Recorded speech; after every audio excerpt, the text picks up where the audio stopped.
solamente que te den. No, digo, si el mes de mis vacaciones igual sería de 30 días, o los días también bajan. Es que tienes que cumplir un año para que te den vacaciones. Ya, pero si los 10 meses pides vacaciones y No te van a dar porque ya cumplieron el año. ya, pero y el trabajador dice que tengo que ir, ya ha pasado, ¿no? Sí, no, está bien, pero lo que te van a dar es vacaciones truncas. No llegas a completar el año. Lo que se van a pagar es proporcionalmente a los meses laborados. Ya eso en cuanto al dinero, Sí. pero en cuanto al tiempo, ¿cuánto tiempo? No. Lo físico viene después de un año. Pero sí puede haber así hasta una triple recuperación. Mira, Pero lo vamos a ver cuando veamos la vacación. Eso es lo que pasa. Sí, sí, sí. Cuando pasan, creo, un año y 11 meses, creo. Cuando cumples un año, pasas otro año, y entonces tú dices un ratito, pues ahí sin asignar el descanso físico, término de indemnización por no haber usado vacaciones, y además el mes que has trabajado son 3 vacaciones. Pero si no has llegado al año, entonces lo único que te queda es cobrar tus vacaciones juntas. No físicas, sino Y sigue trabajando. no, ya no me. Ya te arreglaste. Y eso lo puedes reclamar a nivel también procesal. O a nivel colectivo del sindicato. ¿Cierto? Se organizan sindicatos para reclamar tus derechos. Entonces, pero cuando hay un problema, digamos, a nivel individual o colectivo no resuelto, vas a ir a un proceso judicial. Y el proceso judicial es ante el juzgado. ¿Ya? Y ahora tenemos que todo esto está dentro de la política de lo que es los derechos humanos y la OIT. La OIT tiene, digamos, una diferencia muy importante. Debo comentarles que, por ejemplo, cuando Fujimori asumió el poder y hizo el golpe de Estado, hizo un gran daño a los sindicatos. Muchos sindicatos desaparecieron. ¿Y qué pasó inmediatamente después de que se recobró? Digamos, porque había una exigencia, la OIT decía, bueno, están violando los derechos humanos en la libertad sindical. Después ha habido una forma de la cual los gobiernos posteriores han tenido que cumplir, porque hay un tratado internacional sobre esto, si se tiene que cumplir. ¿Verdad? Hay vigilancia sobre esto.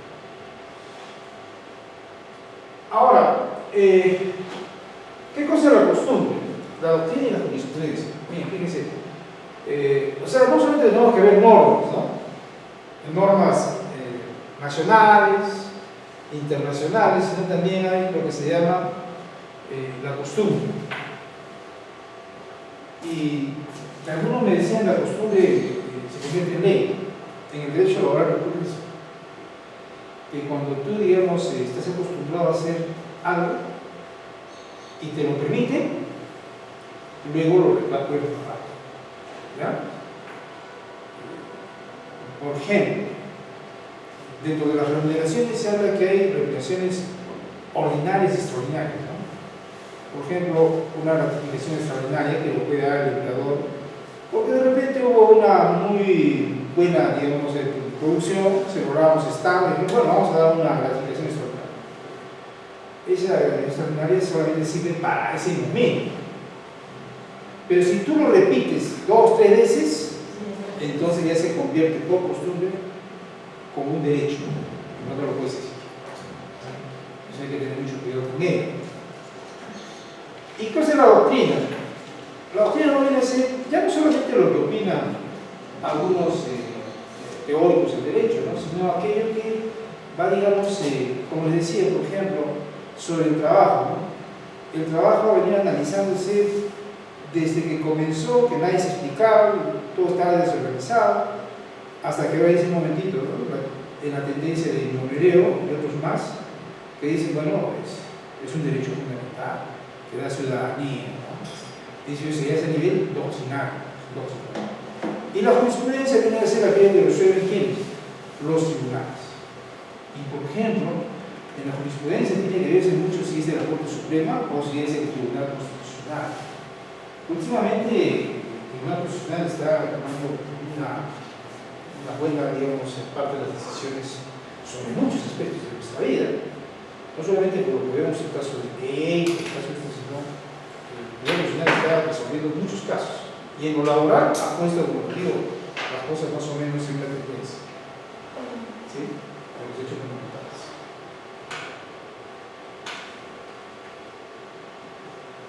¿Qué cosa es la conciliación laboral?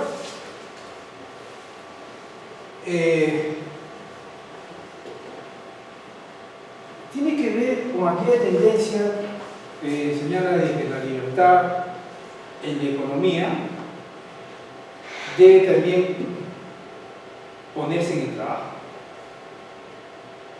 Y aunque parezca mentira, esa fue la primera idea, por ejemplo, de que decía algunos tratadistas y economistas famosos, ¿no? ¿Qué decía Adam Smith? Decía que la productividad o la esencia de una nación es el trabajo, la fuerza del trabajo. Pero los neoliberales consideran que no debe regularse el derecho laboral y debe tratarse como un commodity, es decir, como una mercancía. ¿Lo dice muy bien? Debería estar a la ley de la oferta y la demanda. Y eso ya ocurrió en algún tiempo, ¿no? Entonces, nosotros en la historia vimos que eso ocurrió, después aparecieron los derechos sociales y dijeron no. Pero la flexibilización del derecho laboral tiene que ver con eso de la economía liberal, ¿no? Es decir, para que la economía funcione hay que destrabar los aspectos laborales. Y aunque parezca mentira, gran parte de lo que tenemos actualmente se debe a esa flexibilización del derecho laboral. Es decir, han desaparecido ciertos derechos laborales, ¿no? Y luego la tendencia a la desregulación del derecho laboral, o sea, no regulemos el derecho laboral. Y finalmente la desnaturalización laboral. Hay tendencias en el mundo donde dicen, bueno, con esto de la aparición de las tecnologías, de la inteligencia artificial, entonces el ser humano ya no va a trabajar. Y entonces, ¿qué va a ocurrir? Digo yo, ¿no? Entonces, me imagino yo un escenario donde vamos a llegar nuevamente de repente a esa edad llamada del oso cuidador que tuvieron los griegos, ¿no? Donde la gente no trabaja, ¿no? Pero para eso las empresas, ¿qué van a hacer? Ese es el problema. Bueno, no quieren, digamos, perder su espacio, quieren que no haya trabajadores, pero el mundo sería un caos, ¿no? Porque había revoluciones, había una serie de cosas. Entonces, pero ese escenario puede ocurrir porque la inteligencia artificial está entrando con fuerza, digamos, en la economía. Pero, en todo caso, pienso yo que las naciones también tienen que buscar una forma de qué es lo que cómo se va a solucionar ese tema. Aquí en nuestro país, por lo pronto, no vemos esas cosas todavía, sino en otros países. En otros países sí he visto que hay fábricas totalmente automatizadas. Dicen que algunas profesiones van a desaparecer también. Yo espero que la mía no. Pero sí es cierto.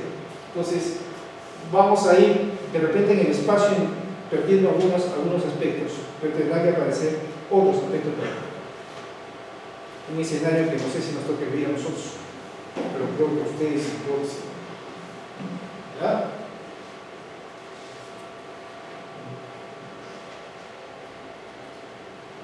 Hay una cosa que ustedes deben saber también, que el derecho laboral en el Perú ha ido, digamos, haciéndose fuerte para un sector que es el régimen común de la actividad privada. Pero también la economía se sustenta en las micro y pequeñas empresas.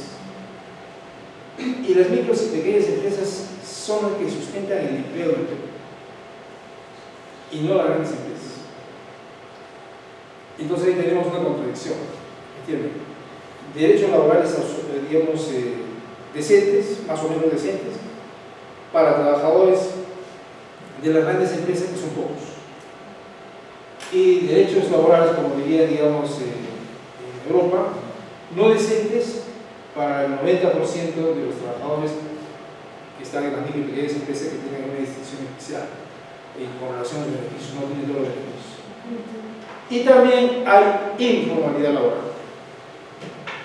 Y hay algunos que quieren estar, digamos, especialmente los jóvenes, más jóvenes que ustedes, obviamente, que se llaman, ¿cómo se llama ahora? Millennials. ¿Sí? Millennials. No hay que tener en cuenta eso, porque digamos que cada uno tiene su vocación, ¿no? Entonces ellos no quieren estar en una sola empresa, ¿no? Quieren vivir su momento, su vida, y saben, dicen, no. Inclusive no quieren, ¿cómo se llama? Seguridad social, no quieren jubilación. Dicen, claro, que me den dinero, ¿no? Pero entonces hay un sector que le interesa la informalidad. Pero yo considero de que eso puede durar un poco, ¿no? Así como la juventud dura un poco, no es eterna. Entonces, debe haber una política de empleo, de la posibilidad de que podamos nosotros acrecentar los negocios, pero que sean no solamente rentables, sino, diríamos, sustentables y que puedan dar una oportunidad de empleo a los jóvenes de nuestro país. En esa perspectiva, yo considero de que tenemos los recursos, ¿eh? Nuestro país es un país que tiene todo, pero curiosamente no se ha explotado todo. Alguna vez fui a la cervecería, creo que fui con ustedes, Rosita, ¿no? ¿No con ustedes? Yo no fui. Fui a la cervecería y me acuerdo que la primera vez que fui, nos mostraron todo el proceso productivo. Y cuando ingresamos al despacho de la cebada, cómo venía, digamos, la cebada, había un camión que dejaba. Y yo decía, bueno, ¿y de qué valle lo traen? De Chile. ¿Cómo que de Chile? ¿Sí? Lo traen de Chile. ¿Y acá no podemos producir? No, se ha cambiado por arroz. Y entonces Chile vendía, digamos, la cebada. Para la cerveza que tomamos los arequipeños, chilenos. Y yo me puse a imaginar, después vi madera. Oye, entonces, ¿cuánto está? ¿Dónde lo traen? De Chile. ¿Y tenemos tanta madera aquí en el Perú? No. Y es que no hay una buena explotación de los recursos que tenemos en el país. Y entonces hasta importamos, no puede ser que Chile, que es un país, yo no voy a decir que es pobre, ¿no? Pero geográficamente, ya desde el tiempo de la conquista del Perú, no se olviden ustedes que los conquistadores se mataron entre ellos, ¿no? Porque justamente a quien le tocó, a Armado le tocó Chile, toda esa parte, y luego dijo, me han dado la parte más problemática y acá no hay nada, vino y lo mató Pizarro, después a Pizarro lo mató, creo que su hijo de Armado, ¿no? Entonces, sí, pues tenemos acá muchos recursos, no que no son explotados. Y es una política de Estado. Yo pienso particularmente que de alguna forma tiene que fomentarse de que no solamente siga extraer materia prima del Perú, sino además que haya un valor agregado en lo que significa la producción de bienes, que eso sí daría empleo, y empleo de muy buena calidad, ¿no es cierto? Y cambiar esa idea de que solamente son las pymes que soportan, digamos, los puestos de trabajo y que rige mucho la informalidad laboral.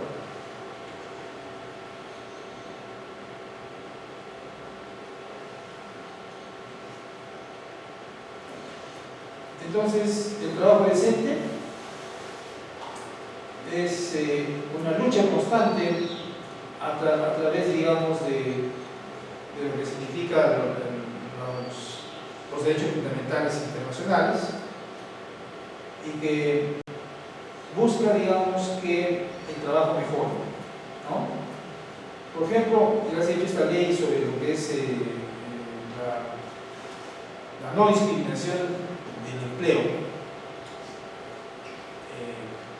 en los centros de trabajo, por cuestiones de género.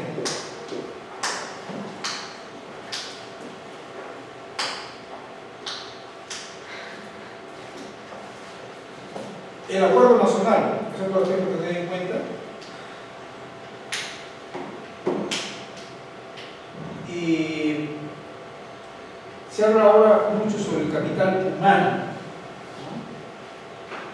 Sobre proveer planeamiento estratégico concertado que fomente el empleo y la promoción del capital humano. Yo sigo insistiendo de que efectivamente los trabajadores siempre va a existir esa circunstancia de trabajador y empleador. Por más que de repente se diga son colaboradores, y hemos tenido el caso ahí de, ¿cómo se llama?, del Kentucky Machine, ¿qué fue así? McDonald's, ¿no? McDonald's. Murieron los jóvenes y por ahí decían son colaboradores y otros dijeron son trabajadores. Y la verdad, ¿qué cosas son? ¿Ah? Perdón. Trabajadores, ¿no es cierto? Y eso es lo que tenemos que tener en cuenta, ¿no? Que son trabajadores. Y que el término colaborador significa que efectivamente, digamos, colaboras, pero al momento de los hechos eres trabajador o eres trabajador. ¿Sí? Bien. Entonces aquí tenemos que superar la pobreza. Debo insistir en que efectivamente hay que poner énfasis en la educación y en la salud y el trabajo, porque si mejoramos la educación puede mejorar nuestro país. Ahora que va a haber elecciones, tenemos un gran problema porque a veces nuestra población quiere repetir a los mismos y luego digamos dicen que no son buenos. Y es que no sé si hay amnesia o cuál sería el término más apropiado para eso desde el punto de vista psicológico.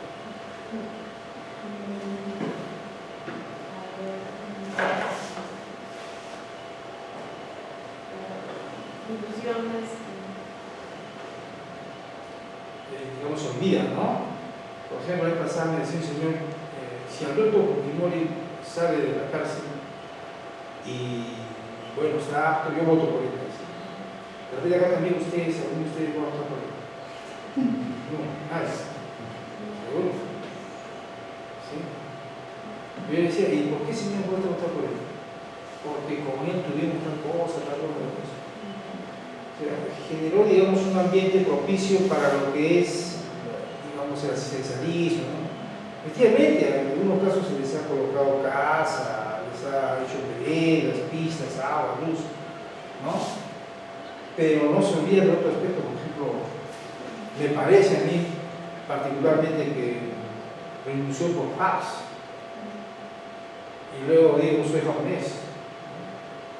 Entonces uno no debe olvidar. ¿Y eso por qué? Falta de educación. Pienso yo.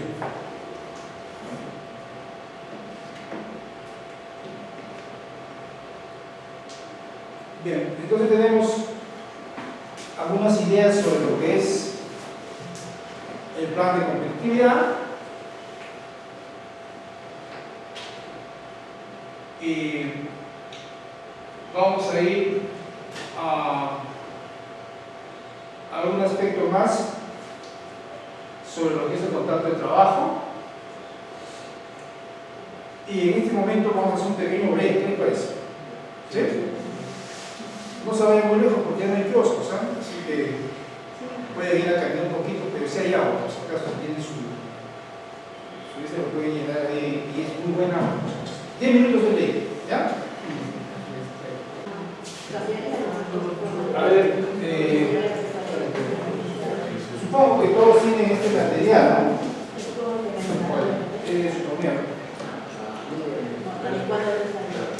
Sí, lo tienen, ¿verdad? Sí, correcto. Lo que me han indicado es que tenemos, ¿cómo se llama? Estas actividades que entregar el día 26 y el examen el día 18. Entiendo yo de que digamos el dictado curso va a ser hasta el 18 porque el día... Hay elección. Entonces va a haber todo el turno, ¿no es cierto? Se han indicado, ¿no? Sí, creo que va a ser el día 11. Sí, dos turnos, ya a las 2:30 y tenemos a las 8. O sea, ¿por qué? Para no hacer 26 que va a haber eso, ¿no? Y el 18 lo vamos a revisar. Bien, eso es lo que me ha indicado el informe. No me parece que también es también explosivo que el 26 debería tener mucho, pero como vaya elecciones, no hay nada. Vamos a hacer, por supuesto, un par de breaks para que no se cansen mucho. Y algunos ejercicios, ¿ya? Para que puedan también estar el próximo sábado. Yo creo que son dos, ¿no es cierto? ¿Se ha dicho? Correcto. Sí, es el... Vamos a llamarlo por el trabajo general.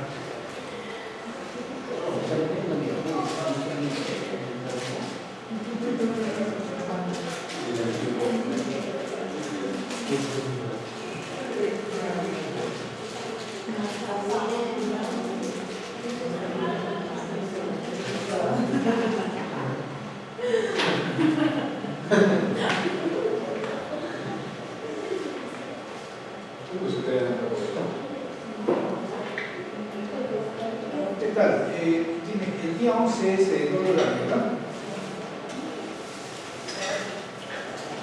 Sí, ¿cierto?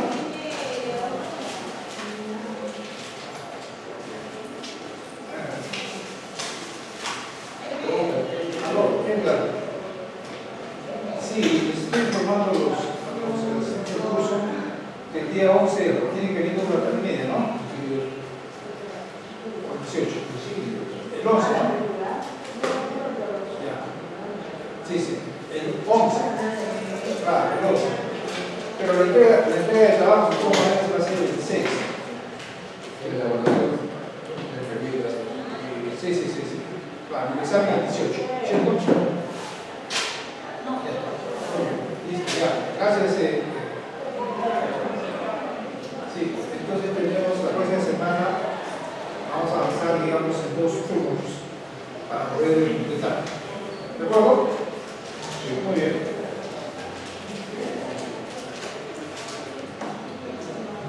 Vamos a ver ahora, rapidito, muchos de los temas que están aquí ya lo hemos tratado, solamente para refrescarles a ustedes esa parte ordenadamente. Primero, lo que decíamos hace un momento, que los principios, como dice Clara Rodríguez, son líneas directrices que informan las normas y inspiran soluciones y para diversas fases de la vida normativa. O sea, que cuando hablamos del principio de derecho laboral, estamos hablando de algunas máximas que han establecido determinados autores de cómo, digamos, se debe aplicar el derecho, ¿no? Dentro de estos principios de derecho del trabajo que informan las normas, ayudan a los jueces a resolver problemas laborales, tenemos aspectos a tener en cuenta. Por ejemplo, les decía, en la producción de una norma existe un principio. No se preocupen, es la norma que dicen los chicos que se cruzan y tienen que regresar a casa, no para ustedes. Hace algunos días acá en la universidad decía Poligrita, están preparándonos por un ataque aéreo. No, mentira, no es eso. Es que hay muchachos que se cruzan, que están en su recreo y entonces son una alarma para que regresen en clase. Bien, entonces, para la producción de normas y para la interpretación, por ejemplo, tenemos acá el famoso indubio pro operare. En caso de duda, el sentido de una norma se está a favor de la otra. Cuando tenemos una interpretación, o sea, dos interpretaciones, ¿cuál es la interpretación que tiene que aplicar? La que esté a favor del trabajo. ¿Qué más?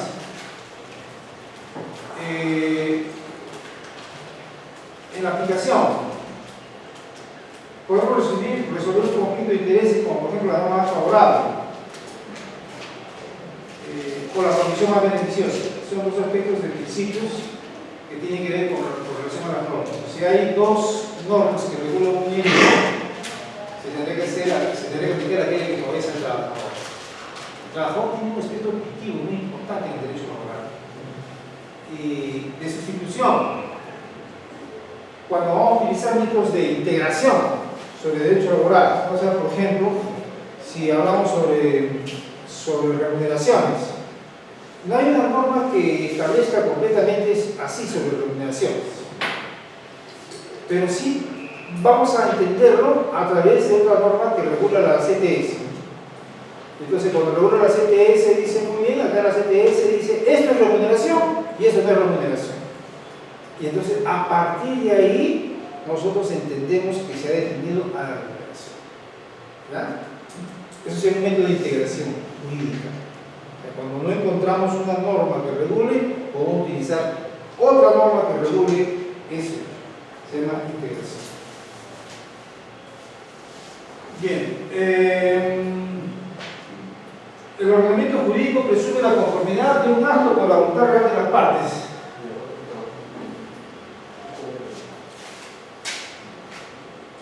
Pero se permite desvirtuar la presunción si se puede mostrar la disconformidad entre uno y otro. Eso es lo más común que ocurre cuando dicen, oye, bueno, tú trabajas en esta empresa, lo que sea su compañero. Sí, pero ¿sabes qué? He renunciado a mis beneficios sociales, a mi remuneración, no quiero que me paguen. Entonces, estás desvirtuando, ¿no? Y ahí viene una situación muy concreta. ¿Por qué es que se considera de que ese acto de renuncia no puede darse? Por la posición de las partes. El empleador tiene una ventaja económica sobre el trabajador y por lo tanto lo puede, digamos, coaccionar. Entonces dicen, por eso es que no podemos permitir que el trabajador quede aislado, ¿no?, ante una situación concreta como esa. Entonces, ¿una relación contractual se puede naturalizar? Sí, porque lo que interesa es la verdad real, no la formal. Entonces, uno señala y dice, bueno, tengo un contrato que dice aquí es de locación de servicios, pero hay sus elementos que son prestación personal, subordinación y remuneración. Hay un contrato de trabajo, pero el documento dice que es de locación de servicios, no hay documento, sino lo que es real. ¿Ya? ¿Qué es la simulación?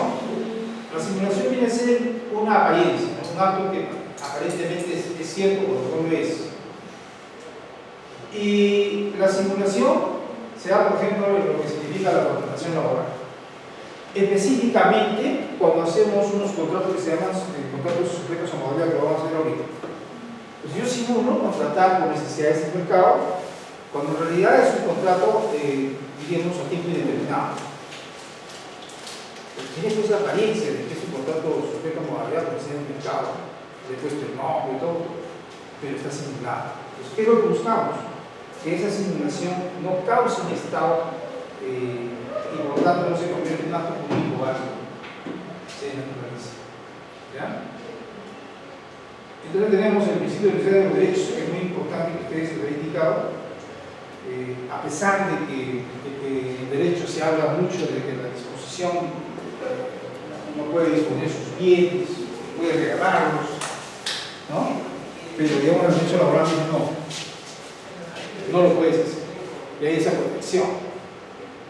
Claro, uno dice, pero el principio del pacta sunt servanda, que dice que lo pactado se cumple.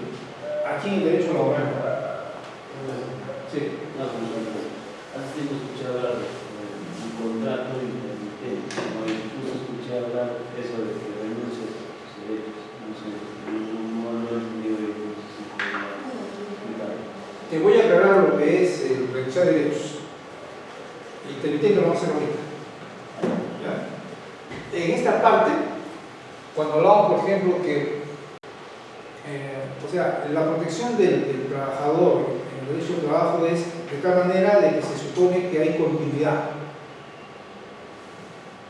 y que a pesar que el trabajador puede decir, por ejemplo, sí me ha pagado, la carga del patrón la tiene el empleador. Es muy fácil saber ahora, ¿no es cierto? ¿Te pagó? Sí. Ya, planilla electrónica. No hay pago. Depósito bancario. No hay depósito. ¿Te pagó? No te pagó. No te pagó. ¿Sí? Entonces ahí viene el asunto de lo que significa la verdad. ¿Qué es la verdad? Pero tú no has podido coaccionar trabajo y si no dices tú que te he pagado, te despido. ¿Puede ser eso? Y el trabajador asustado dice, sí, efectivamente. O como dice mi compañera, yo quiero trabajar, pero quiero renunciar. De repente, ella realmente quiere renunciar a su remuneración, pero el Estado no lo permite. No lo permite. ¿Por qué? Porque entiende que tal vez a renuncia tú tienes una necesidad, tú no trabajas gratis. Entonces el Estado tiene que proteger. ¿Ya? Es un poco controvertido, pero esa es la esencia del derecho al trabajo.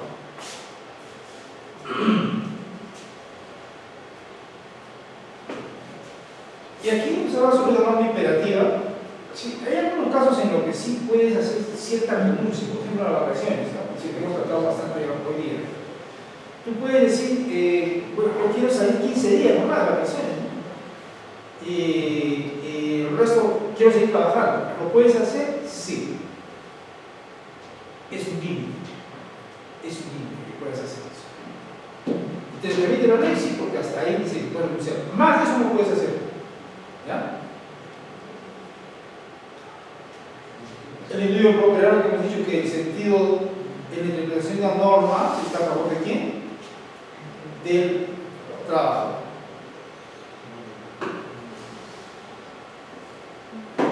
Este principio es muy importante, ¿eh? El principio de inmediatez y discrecionalidad.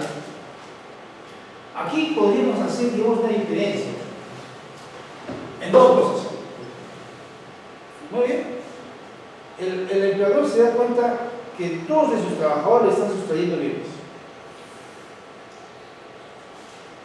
Entonces, se supone que si ante esa circunstancia debe aplicarse sanciones similares, ¿no es cierto?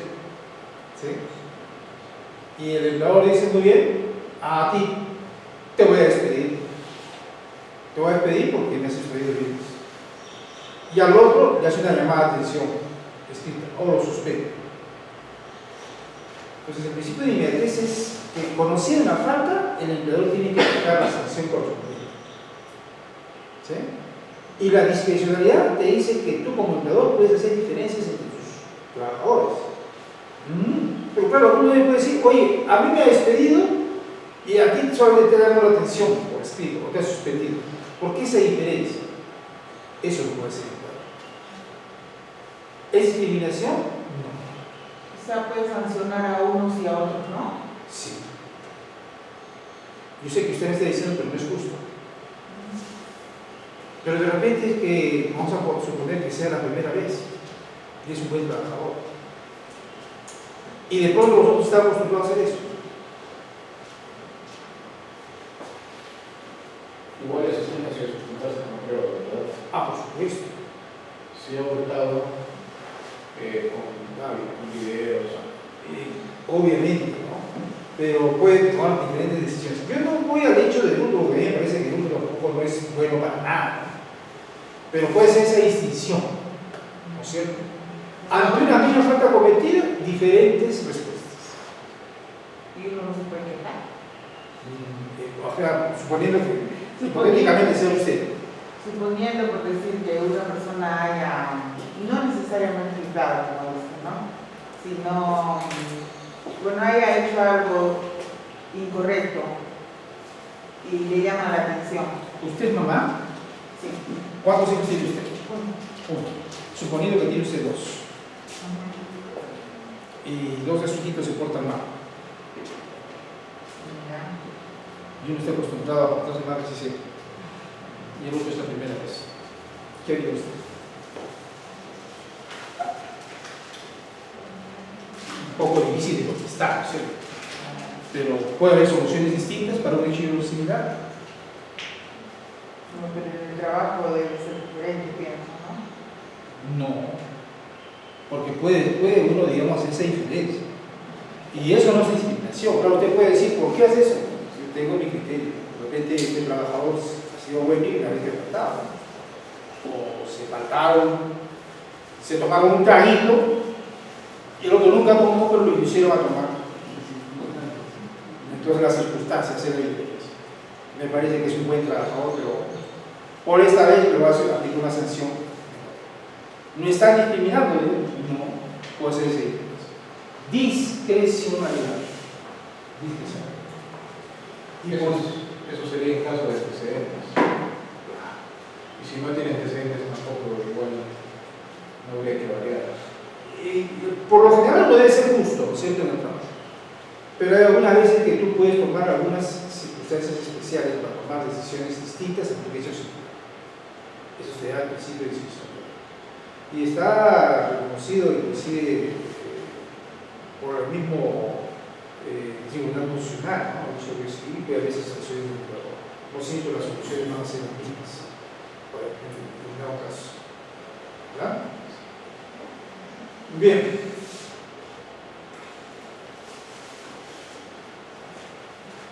Igualdad de la ley, que hemos dicho también, que tiene que ver con relación a que desde la ley, digamos, todos somos iguales, no puede haber diferencias. Pero es ante la ley, no es ante el empleador. O sea, la ley es para todos. El empleador hace sus propias normas entre la empresa, sí. ¿A través de qué? Su reglamento interno de trabajo, sus políticas, ¿no?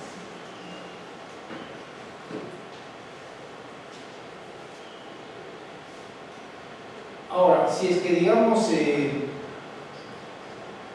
por decirles, hay una circunstancia que la ley establece para todos, y ahí sí, digamos, se hace diferencias por ley, entonces uno puede decir que no hay igualdad de la ley. Sí puede recordar.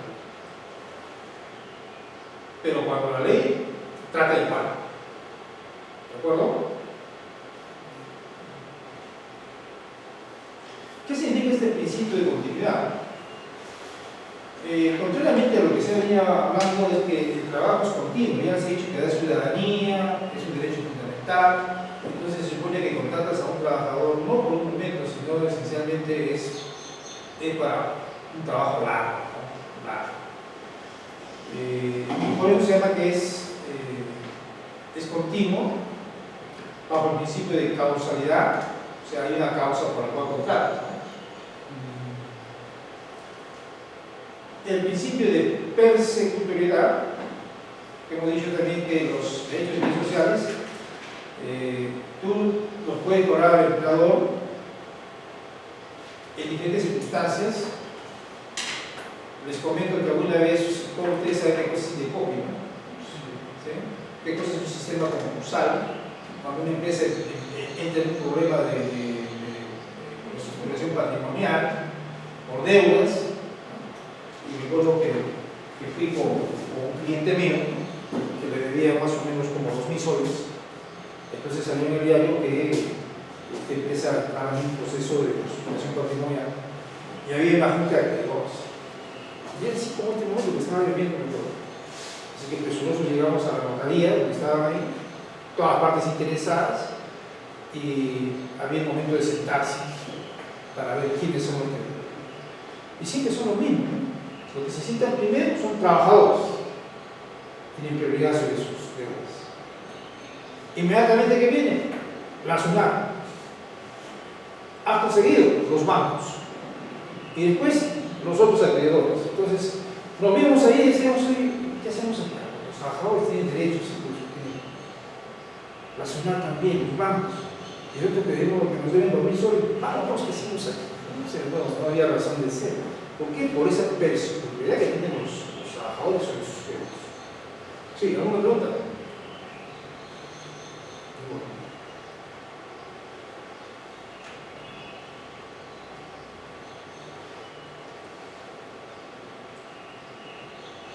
Y obviamente, por supuesto, los trabajadores pueden quedarse con los bienes de la empresa. Al final, digamos. Pero ¿quién es el que mesa ministra expresar la posición normalmente, digamos, va a ser un proceso judicial, digamos, embargan los bienes y luego van a tener que hacer digamos, un remate, y los trabajadores tienen acreditados sus beneficios sociales que se les debe. Entonces el juez va a ordenar la liquidación y se les pagará. Ahora, bueno, el problema es que si lo dejas al sindicato, el sindicato por supuesto reclama, pero no puede actuar por ti, digamos, para pedirte el dinero, como si el dinero le tiene que dar personalmente. Puede gestionar, ¿sí? Ahora, también hay la solución que los trabajadores decidan quedarse con la empresa y también, digamos, luego hacer la suya, ¿no? En algunas circunstancias. Antes de la liquidación o resolución, hay una parte en la cual los acreedores podían administrar. Sí, justamente lo que te había comentado hace un momento, ¿no? Que había llegado una junta de acreedores que deciden qué hacemos con la empresa. ¿Vamos en quiebra o de repente inyectamos capital y la remontamos, ¿no? Hay casos muy interesantes, como por ejemplo América Televisión, ¿no? Que se dedicó a un proceso de insolvencia, y entiendo yo que el comercio, que más la República, como los acreedores y lo ha sacado adelante, ¿no? Los dueños de América Televisión deben los subsidiar, y ya no están, los están seguros. ¿Quién compró América? Pero el comercio, el canal de América Televisión.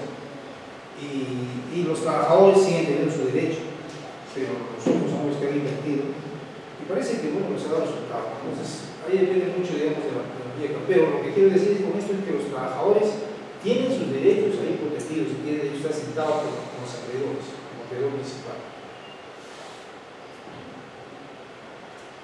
Acá hay una cosa que es muy interesante, que tiene que ver con la vigencia de las normas laborales. Una vigencia en el espacio y una vigencia también en el tiempo. ¿Qué significa en el espacio? Que las normas del Perú sirven para el Perú. Un momentito, yo me voy a España a trabajar. Soy peruano, pero tendré que adaptarme a esa realidad. Hay normas laborales que regulan la relación de trabajo. Probablemente sea muy parecido en Perú, porque muchas de las normas que tenemos aquí son importadas a España, no traídas con la conquista, sino digamos con las nuevas formas de organización empresarial. De ahí, por ejemplo, viene lo que son los contratos modales, que vamos a ver en un momento más. ¿Ya? Entonces, los problemas de la vigencia en el espacio hay cuando, digamos, los aspectos transnacionales, ¿no? Yo vengo con una empresa de Estados Unidos al Perú y resulta de que me despiden en Perú. ¿Qué juez es competente? Pues tiene que ver ahí, digamos, saber si hay un tratado de por medio que define la competencia. Entonces, ¿quién juez va a ser? Y si hay un tratado de por medio, va a ser un juez. Por ejemplo, le comprendía de repente un trabajador norteamericano que su caso se ventile en Estados Unidos y no en el Perú. ¿Por qué? Porque en Estados Unidos la cosa es más rápida. Aquí, digamos, tenemos procesos todavía que son bastante complicados. Y en Estados Unidos, bajo el sistema del derecho común, se sientan dos partes y dicen, bueno, ¿cómo es? ¿Vas a pagar o no? Punto. Y resuelven el caso inmediatamente. Acá no, acá tenemos todavía un poco el séquito del proceso, tenemos que hacer la demanda, la contestación, la audiencia, la apelación y todo lo demás, ¿no? Entonces, eso, digamos, tiene que verse de todo el tratado. ¿Qué juez es competente para hacer? Y solo si no hay tratado, entonces sería en el Perú que tendría que verse ese tema. ¿Ya? Estamos hablando de los beneficios sociales. Bien. La vigencia en el tiempo. ¿Qué significa vigencia en el tiempo? Las normas jurídicas no duran todo el tiempo. Lo que duran son las instituciones. Por ejemplo, institución es el contrato de trabajo, las vacaciones, las CTS. Eso, digamos, como institución significa que va a existir aunque las normas vayan a cambiar. Y el cambio de normas se llama vigencia en el tiempo. O sea, no todas las normas, ¿no? Así como, por ejemplo, hemos visto que la Constitución Constitución del 79, llegó hasta el 93, y bueno, no sé, parece que ahora estamos postulando una nueva Constitución, ¿no? Ustedes que van a votar el día 26, van a ser determinantes para saber si qué es lo que vamos a incluir, ¿no? Entonces, las normas, por esencia, dicen que no hay irretroactividad. O sea, tenemos como idea que, digamos, las normas a partir de la dación empieza su vigencia y no son retroactivas, salvo alguna excepción. ¿Y eso por qué? El fundamento es la seguridad jurídica. O sea, si ponemos una norma que vaya hasta el pasado, entonces no vamos a tener seguridad. La vigencia de las normas significa que a partir de la promulgación y su publicación en el Diario Oficial del Peruano o otras formas va a tener vigencia. Entonces tú vas a poder reclamarlas. ¿Ya?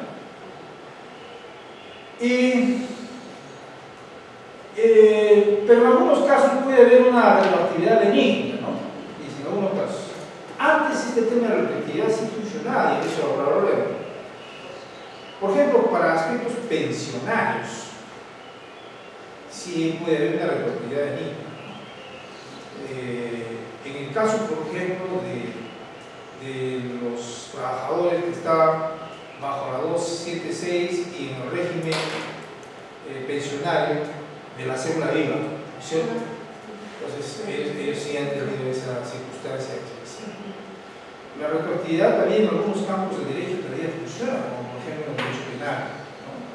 En el derecho penal se da una norma ahora que, digamos, hace que rebaje los años de prisión, y si hay gente que está con prisión, se va a coger esa norma, porque hay retroactividad mínima. Es decir, yo me acojo esa norma y salgo.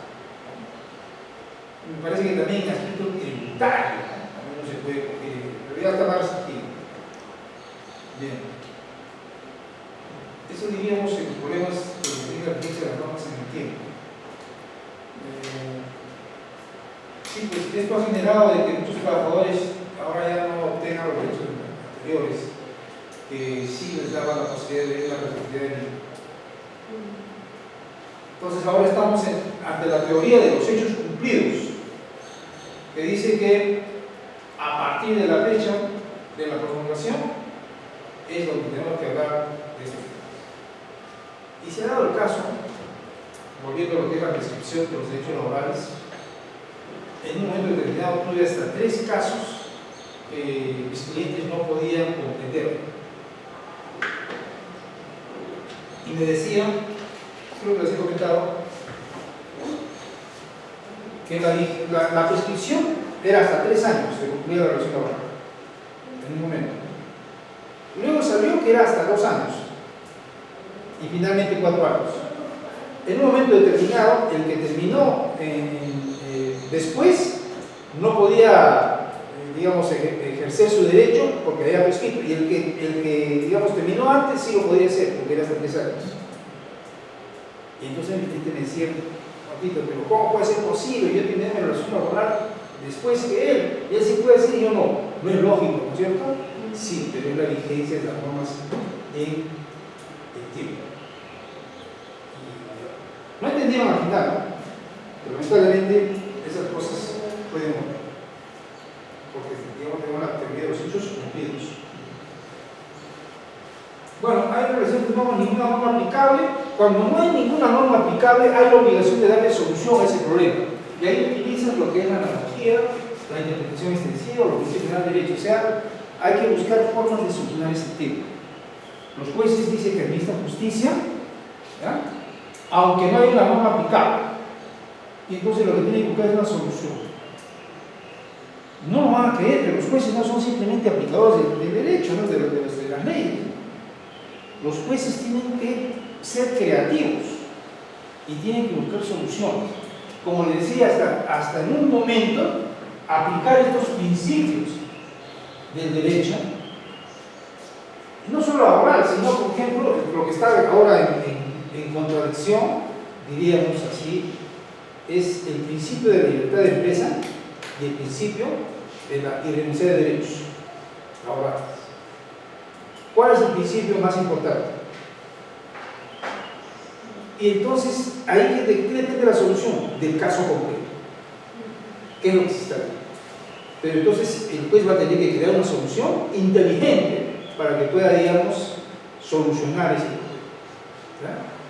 Vía lo que es interpretación extensiva, principios, o finalmente hasta la analogía, que viene a ser, digamos, pensar de otra forma, traer otro autor hacia otro cuerpo. El individuo plural, como he dicho, que es una sola norma de interpretación. ¿Qué significa supletoriamente? Esto lo vamos a encontrar generalmente en las normas, como son, por ejemplo, la Ley Procesal de Trabajo, la 29497, que en la parte final dice, bueno, en todo lo no previsto en esta norma, aplíquese supletoriamente el Código Procesal Civil. Entonces te dice, hay una norma que tiene formas de regular que no tengo yo. Por lo tanto, vas a aplicar esas normas. Por ejemplo, justo tengo un caso sobre, se llaman cuestiones probatorias, sobre algunas tachas de pedos.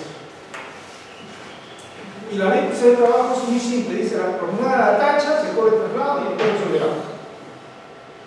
Pero resulta que han señalado que esa prueba es falsa,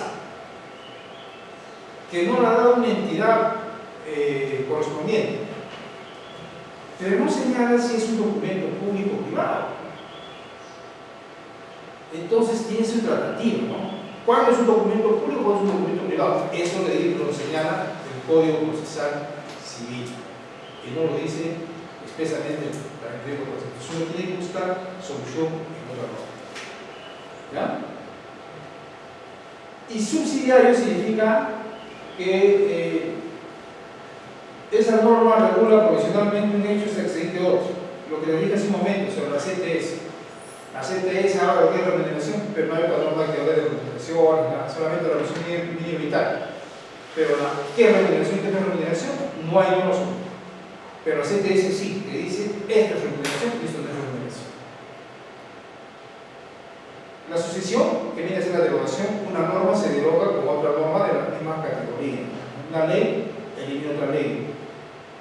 Y un decreto supremo es también, digamos, eliminado por otro decreto supremo.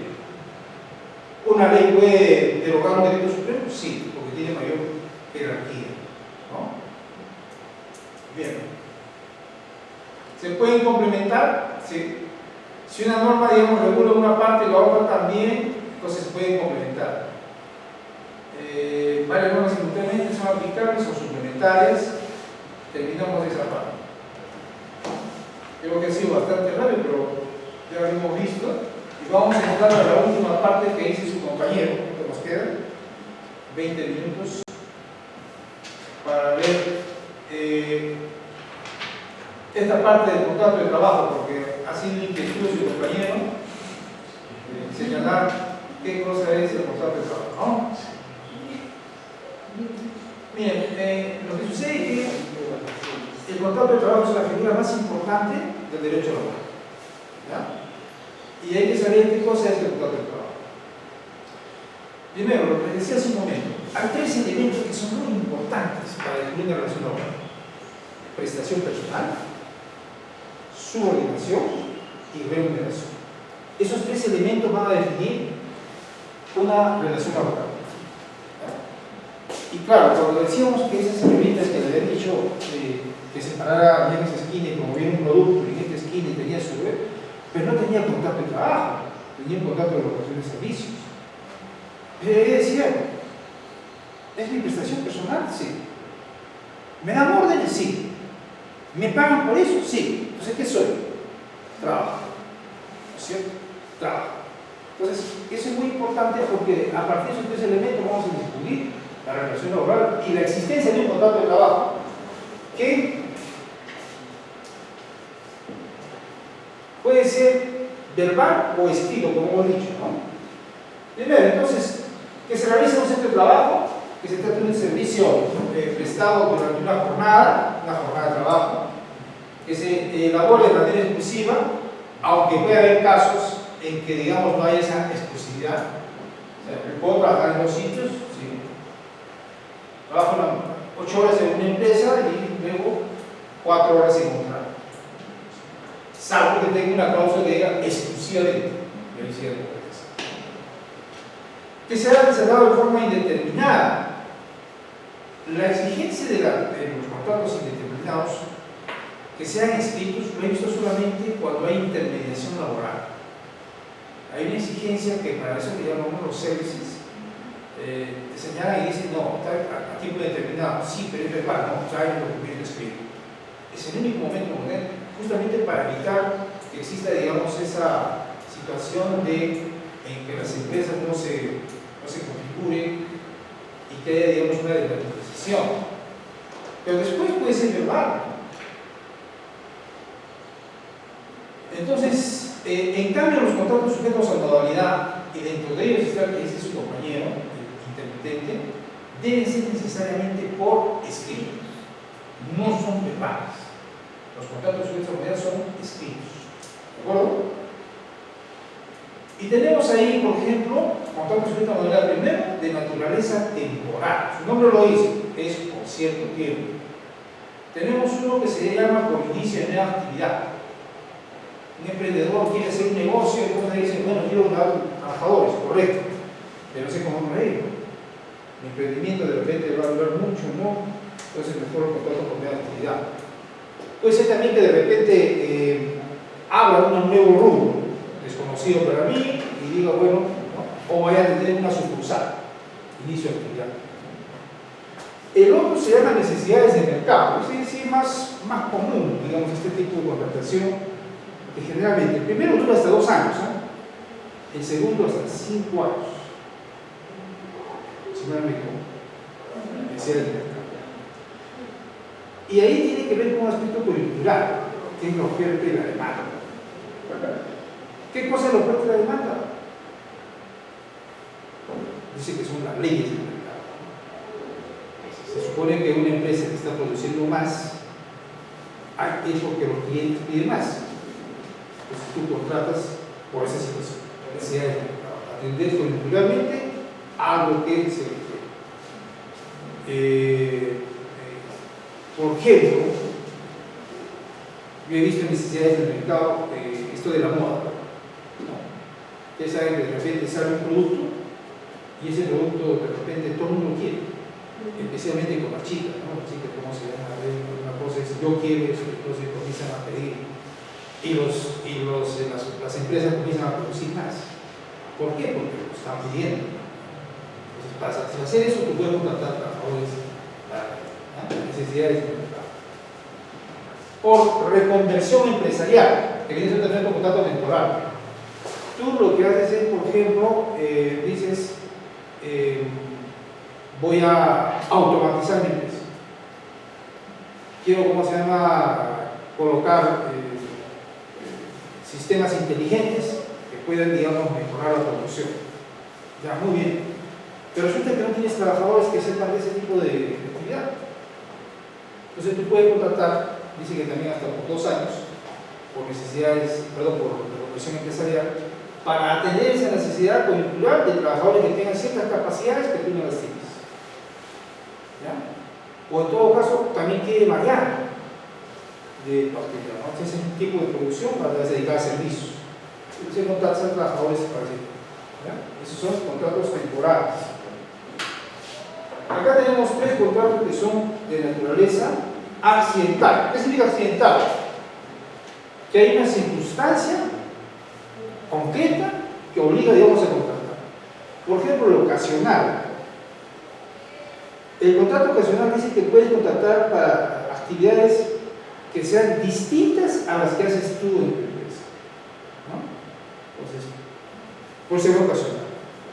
Por ejemplo, vas a lanzar un producto. ¿Y qué hacemos cuando lanzamos un producto? Depende de los creativos, ¿no? Por ejemplo, ¿qué harías tú para lanzar un producto? Analizas el mercado. 1. 2. Espérate, tal vez 3 expresos. 3.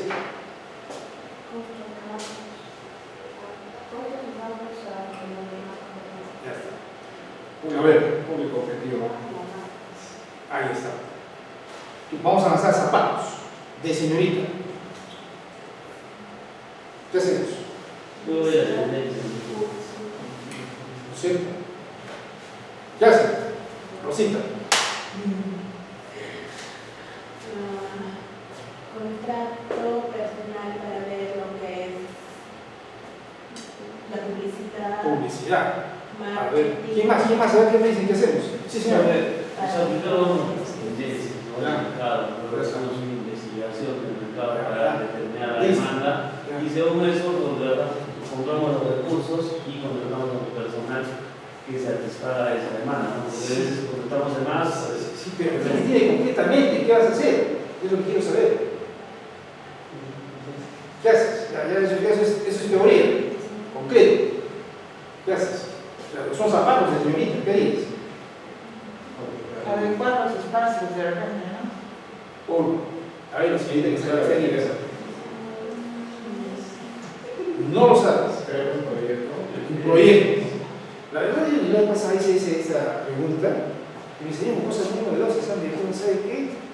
Podemos hacer una pasarela con vestidos y con zapatos.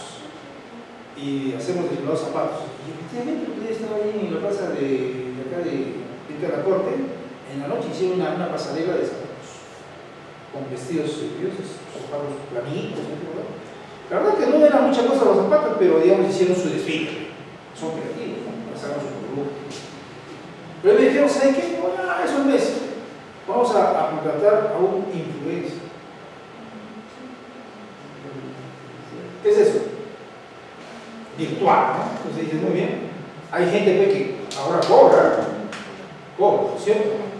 Entonces, pero bueno, tú puedes contratar a ese influencer, tú puedes contratar a ese, sí, puedo contratar para esa ocasión, para hacer el público. ¿No es cierto? ¿Por qué? Porque efectivamente es una cosa que no se hacía, pero puedo colocar en mi planilla, sí, ocasional. ¿De acuerdo? El otro tema es suplencia. Ese es más común. Suplencia. ¿Cuánto tiempo dura la ocasional? Dice que hasta 6 meses. El de suplencia recién no tiene límite porque depende de lo que puede ocurrir, ¿no? Se accidenta un trabajador y tienes que reemplazar. ¿Cuánto va a durar? Depende de hasta cuándo se recupere. ¿No es cierto? Quizás un poquito más seguro es el de las damas, ¿no?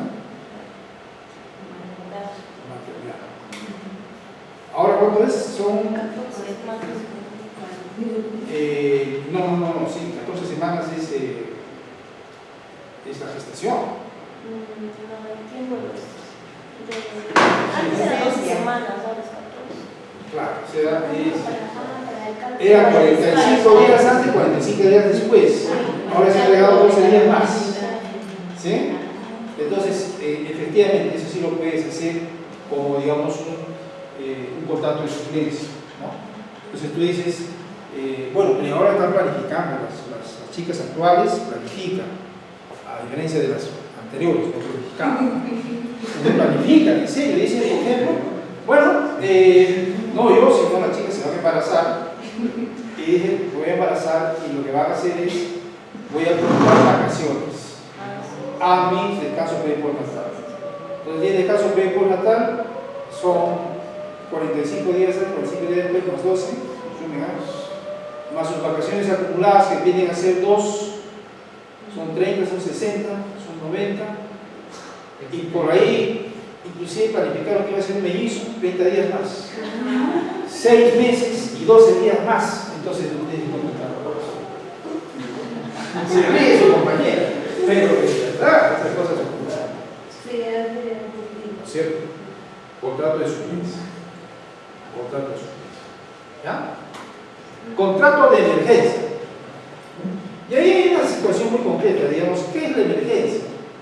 Porque uno dice en la emergencia, por ejemplo, que se cae un trabajador y se accidenta. ¿Es una emergencia? Podríamos decir que en cierta forma es un accidente de trabajo. Pero una emergencia es una cosa que, digamos, que afecta a toda la empresa. externo. Y externo o interno, o como dicen por ejemplo los tratadistas, si son hechos debido, como se llama, a cosas de la naturaleza o cosas del hombre. Y a las cosas de la naturaleza no venía a llamar caso fortuito. Porque son hechos que pues se pueden, digamos, tener en cuenta. Aunque sean predecibles, son inevitables. Un terremoto, ¿no? ¿Alguien puede evitar un terremoto? Todavía hasta la fecha no hay nadie. ¿Sabemos que hay un terremoto? Sí. ¿No es cierto? Emergencia. No, ya no se ve, antes se veía un atentado terrorista. Volaba un puente. O, como hicieron en Toyota, Toyota acá en el Perú, le metieron una bomba, digamos, a Toyota se fue. Pero antes de eso, es una emergencia. Entonces, la emergencia también se considera como caso fortuito por esa mayor. Entonces, tú puedes contratar para esas circunstancias. ¿Ya? Contrato de emergencia. ¿Cuánto dura? Lo que dura la emergencia. Y finalmente, tenemos lo que quería su compañero. Ahí está el intermitente. Primero vamos a ver que hay contrato para hora determinada o servicio específico. Para hora determinada o servicio específico tiene mucho que ver con lo que es, por ejemplo, la contratación de un trabajador para que ayude a hacer en contabilidad le llamamos eso el balance general, ¿no? Bueno, balance general. Entonces tú dices, muy bien, vamos a contratar a un trabajador para que haga el servicio de ayudar a terminar el balance general, servicio especial. Lo incluimos en la planilla, le damos órdenes. También decimos, bueno, vamos a hacer una obra de construcción, puede ser. Nosotros hicimos en la empresa una cosa muy interesante, ¿no? Compramos un terreno, se hizo un edificio y entonces a los trabajadores que tenían que hacer el edificio los incorporamos en la planilla roja y lo contratábamos y íbamos haciendo, como se iba la obra, lo íbamos también liquidando, ¿no? Hasta que finalmente se terminó la obra. Entonces, pero eran trabajadores que estaban en nuestra planilla y le dábamos orden. Eso era para también manejar costos. Es laboral, porque hay civil también, ¿no es cierto? Pero realmente es laboral porque hay subordinación de por medio. Luego tenemos el famoso contrato intermitente, que ese es su compañero. Ahora sí, puedes decir todo lo que quieras sobre el contrato intermitente. No, profesor, le pregunté, yo no le escuché, como dice, ¿no? Que algunos firmaron un contrato intermitente, pues, denunciados, derechos, ¿no? Por ejemplo, al CTS, podían despedirse cuando quieran, ¿no? O sea, la empresa lo disfraza así, ¿no? Como que uno firma, no tiene derechos, pero según lo que entendí es como que te contrataran cada semana, ¿no? Es lo que digo. Entonces, el trabajador, como es, tiene miedo, no va a que lo despidan, no reclama derechos, eso, por eso quisiera saber más, por eso hacia la pregunta. No te preocupes. Ves que lo sepa todo, ¿no? No, usted no. ¿Cómo se llama? Vamos a matar el dato. El contrato intermitente es un contrato sujeto a modalidad. Tiene una característica. ¿Cuál es la característica? Que son labores permanentes, pero discontinuas. Parece un problema, ¿no? ¿Qué labores son permanentes pero discontinuas? Tú, por ejemplo, vas a seguir en el industrial. Son labores permanentes, pero no siempre se dan.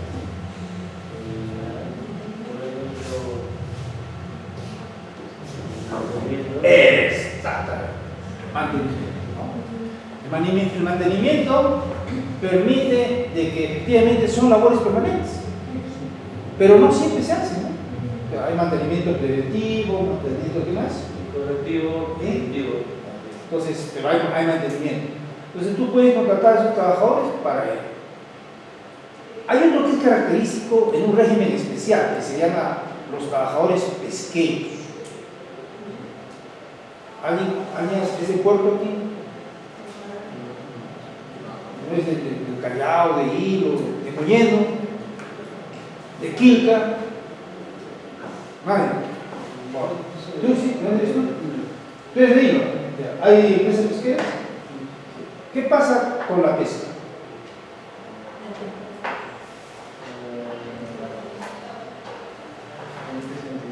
¿Todos los días salen a pescar? ¿Cuándo no salen a pescar? Cuando hay veda, ¿cierto? Entonces la pesca también es una actividad permanente pero discontinua. Depende si hay pescado o no. Mejor dicho, el pescado cuando ya lo coges, ¿no? Cuando está en el mar se llama pez. Cuando tú ya lo capturas se llama pescado, ¿cierto? Se llama pescado, ¿cierto? Entonces, si no hay peces, no hay pesca. Veda es un asunto intermitente. Entonces, eso no. ¿Se ha entendido, no? ¿Sí? ¿Sabes qué es intermitente? Son para labores permanentes, pero discontinuas. La pregunta era porque, bueno, yo soy barman, yo trabajo los pies. Y me han hecho una cosa sin firmar ese contrato intermitente cada cierto tiempo, ¿no? Y por ejemplo nos dicen si viene esas entidades de Estado a preguntarnos, ¿no? Tú recién has entrado a trabajar esta semana, y dices, no, que este es año, entonces hay algo irregular. Yo pienso que sí, ¿no? Porque si tú eres permanente, trabajas todos los días. Claro, pero creo que si no trabajas menos de 4 días a la semana, no accedes. ¿Pero de qué hora que no trabajas? De noche. Desde que entra el primer, ¿cómo se llama? Cliente hasta que se ve el último. ¿No es cierto? Si barman. Trabajas más de 8 horas diarias. 9 horas y 9 horas días. Uy, ya, tú eres trabajador, no eres intermitente. Entonces, está mal eso. Intermitente para sacar, ¿cómo se llama? Los que se exceden, no tuvimos en la barra. Mi pregunta era, o sea, está mal, ¿no? Que Lógico, la empresa está mal, y uno puede proceder ahí. Yo creo que sí, pues, por lo menos hasta aquí has aprendido algo para poderte defender. Pero te están pagando todos tus beneficios con ese contrato que firmas. O sea, no recibe. No está en planilla, ¿no? No está en planilla. Entonces no es un contrato intermitente. Pero hemos dicho de que efectivamente, ahora viene esa parte, ¿eh? No es un contrato. Sí, vamos a terminar esa parte porque hay otros regímenes como por ejemplo exportación no tradicional, son las franjas, que casi son, o sea, esta exportación de productos no tradicionales sí, ese no tiene plazo, o sea, tiene que ver con lo que significa las exportación no tradicional, por ejemplo, son la fabricación de casacas de cuero, los textiles, todo eso. Entonces ellos están sujetos a un documento que tiene que venir expresamente en una orden de compra. ¿Ya? Pero ¿qué sucede, por ejemplo, en los otros casos? Tendríamos que decir que, ¿dónde está? No está por aquí. Pero tendríamos que decir que existe la desnaturalización de sus contratos. Los contratos sujetos a normalidad se pueden desnaturalizar. ¿Cuándo? Primero, cuando se inició el plazo. Uno, que no es tu caso. Dos, cuando hay un contrato de suplencia y no regresó el titular. Tres, y creo que ese es tu caso, cuando hay una simulación. Cuando tú, digamos, haces un contrato para determinada actividad y supuestamente no es así, entonces tu contrato se desnaturaliza. ¿De acuerdo? Y claro, y si no tienes contrato, entonces automáticamente tu contrato va a quedar como a tiempo indeterminado, porque hemos dicho que puede ser verbal o escrito. Y si viene a la SUNAFIL o viene a decirte, ¿sabes tú que eres trabajador? Yo soy intermitente, te dice, no te contrato. No hay, ya te quedas como trabajador permanente. Eso es lo que quería preguntar. ¿Quién preguntar? Yo quería consultar, ¿tú trabajas todos los días? No, solo fines de semana. Y como sábado, empleado, Feriado. y como empleador no se le puede pagar por honorarios. Primero, ¿hay subordinación? ¿Te dan órdenes? Sí, te dan órdenes, claro que sí. Sí. Y yo lo que haría contigo es hacerte un contrato a tiempo parcial, se llama así, menos de 4 horas diarias, ¿no? Pero, y se puede hacer con un trabajador que tiene, vamos a poner, 18 horas, vamos a poner que son sábado y domingo, o viernes y sábado, domingo no. Entonces sí, te hay un contrato parcial. Y un contrato parcial, nadie te dice nada. ¿Y qué beneficios tiene el contrato parcial?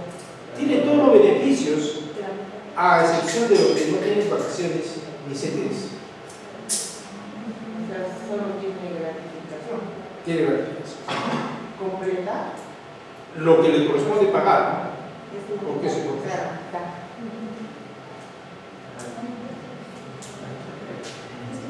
Pero además, ese contrato puede ser a tiempo indeterminado, inclusive, ¿no?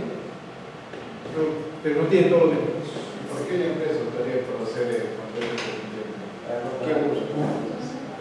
Es porque, digamos, han dicho de que él viene de vez en cuando. Pero obviamente, por eso, pues, inclusive se había analizado, pero es que no hay contrato escrito tampoco, sino es solamente el dicho 3 intermitente. En ese caso, su empleador le convendría contratarlo.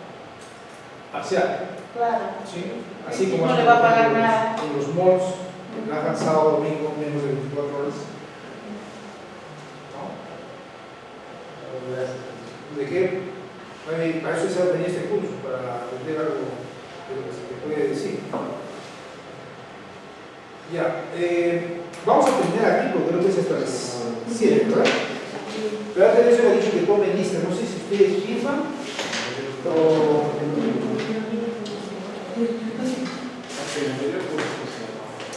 Tienen que firmar, firman, ¿no? No, afuera. Afuera había una persona que nos tomaba el nombre. ¿Y firmaba o solamente nos No, firman? solamente decimos el Me ha nombre. dicho que tome asistencia. Entonces, a ver, de paso que lo conozco, ¿no? Alarco, Ana. Ahí está, muy bien, me ponía a escuchar. Andía Paolo. Muy bien. Barriga Marcos. Copa Condori. Juliet. Condori Reis. Díaz Raiza. Díaz Celaya Michelle. Fuentes Pilar. Jerónimo Garnica. ¿Esto apellido Jerónimo? Merma Cintia. Núñez Lourdes. Ortiz Arredondo. Pañuela Luis Arturo. Pau Cardosa. Rosita. Rivero Lidia. Muy bien. Rojas Milagros. No hay. Sánchez Paola. Taco Lucero. Vera Miguel. Y finalmente Vera Bergoz. Muy bien. Listo. Entonces, quiere decir que nos vemos el próximo sábado.